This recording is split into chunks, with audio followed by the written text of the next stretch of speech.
کورم ملګرو، خدای مو خوشحال لره. په ضلع کورم کې چې کومه شخړه روانه ده، کوم جنگ روان دی، دا ډېر د پریشانۍ وخت دی،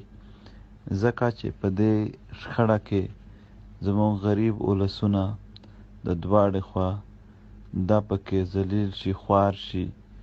بلکې په خپل منځ کې نفرتونه هم زیات شي او په خپل منځ کې بې اتفاقۍ هم زیاتې شي. په هر اړخ سره دا تاواني دي. نو په دې هکله باندې یو داسې لایحه عمل، یو داسې منصوبه پکار ده چې دا شخړه ختم شي، دلته سوله وي، دا بې اتفاقي ختم شي، اتفاق وي، خلک د یو بل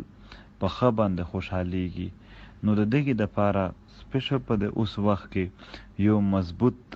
لایحه عمل پکار دی. نو ملګرو، ما ویل چې که تاسو دلته خپل دا کولی شئ چې سپین بیرغونه راواخلئ،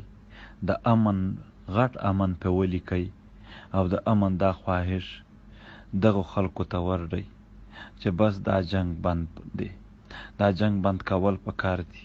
سوله پکار ده، ځکه چې په دې جنگ کې به ډېر غریب خلک ډېر تاواني شي، ډېر نقصان به وخوري، هغه هم کورونه لري ټول، که د یو اړخ دي که د بل. نو په دې حواله سره یا که چیرې داغه هم ممکنه نه وي، داسې ممکنه وي چې یو جرګه کولی شي،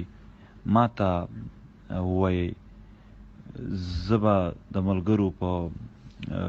د پی ټي ایم چې نور ملګري دي هغې په ذریعه هم یو جرګه به سره سیټ کو، هغه به وربدل. که جرګه نه وي، ضرورت وي، زه به خپل درشمه، زموږ ملګري به دا نور راشي او دواړو خواو ته جولۍ واچوو چې په خپل منځ کې جنګ جګړې مه سره کوي، په خپل منځ کې دغه ډزونه، دغه فایرنګونه، دغه خو په زموږ او ستاسو وطن شه ماشومان دي او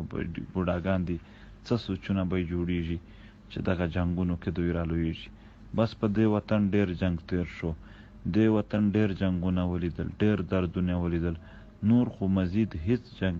هیڅ ګټه چې موږ د خپله خاوره ور نه کړو. نو په دې هکله باندې تاسو خپل سره کښېنئ، تاسو یو لایحه عمل جوړ کړئ، بیا چې کومه یوه هم مناسبه وي چې په هغې باندې عمل وکړو، د دغې خاورې د سولې دپاره یو سوله ییز قدم واخلو. دلته سوله ډېره ضروري ده، دلته امن د خلکو د ښه ژوند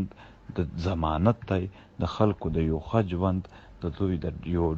ښکلی ژوند، د خوشحال ژوند تر ټولو لوی ضمانت دلته سوله او امن دی. په خپل منځ کې جنګونه دا د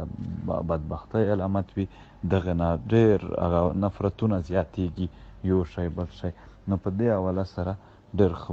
مضبوط کوشش پکار دی. نو ستاسو چې څه هم قدم وي، سوله ییز قدم او د سولې دپاره او بهترین او سنجیده قدم، په دې حواله سره به انشاءالله هر وخت موږ در سره تیار وو او در سره به وو.